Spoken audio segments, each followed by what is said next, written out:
Esther was developed by the Chinese Room, who started out making mods a few years back with relative success, which has now culminated with the commercial release of Esther, a remake of an earlier mod by the same name. Esther, somewhat astonishingly, sold enough copies to cover their entire production cost in less than 6 hours, which is a testament to both the developers themselves and the power of Steam in the PC marketplace. Now, Esther is a difficult game to explain, given standard gaming conventions. The gameplay itself involves aspects of open-world exploration, so objects and sights within the game world, together with monologues, explain the story of the world as you explore it. It's a really slow-paced game, a really minimalistic game. You really only have the ability to walk and observe. You can't run, nor can you interact with the objects and sights you find whilst exploring. Now, there's generally no right way to approach such an unusual game. I mean, there generally isn't for any game.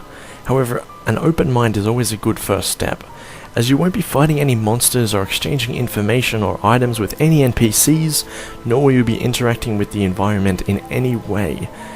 Just unfolding the story and piecing together the information as it's slowly revealed to you. Now, I don't want to spoil the story because it is sort of the critical element of the game. But essentially, it told the story of an abandoned island and the various characters whose stories are intertwined with it. Now, it's a really bleak game. It's basically a harsh and unkind perspective of the world, told through the eyes of a cynic. It's very deep, considering the general storylines found in other games. And Esther involves that sort of emotive and intellectual development of characters and locations in the game world, rather than that sort of instantaneous gratification and plot twist that you generally find in other games. And this may deter the majority of gamers, but I think for those who can appreciate it, I think Esther's story will be refreshing and unique to them. Visually, Esther is very impressive, however it does have its highs and lows.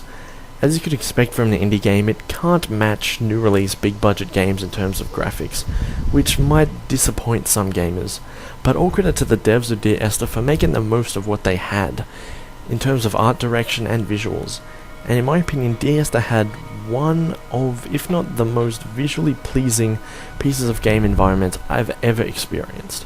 And I think the more visually bleak pieces of the game world seek to accentuate the more impressive visuals of other areas, ultimately revealing the more important aspects of the story woven into the game world itself.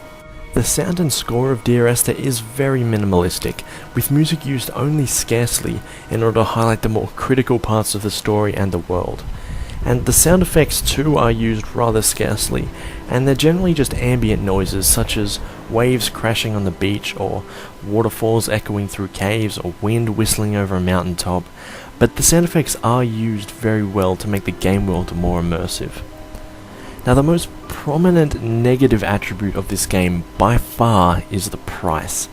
$10 US for a game which at most takes 1.5 to 2 hours to finish is just too much. Even if you enjoyed it like I did, $10 is just way too much money for a game that takes at max 2 hours to finish. To sum up, Esther is a unique and obscure game, not intended to compete on gameplay, only seeking to tell a melancholy story in a different and mysterious way, which I believe it aptly achieves using slow-paced exploration, impactful visuals, and minimalistic sound design.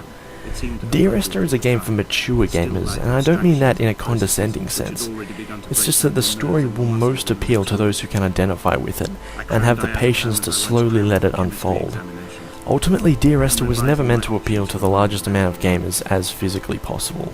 However, the imaginative storytelling and game design shown by the devs from the Chinese Room should serve to challenge what we consider a video game and how they're meant to be played.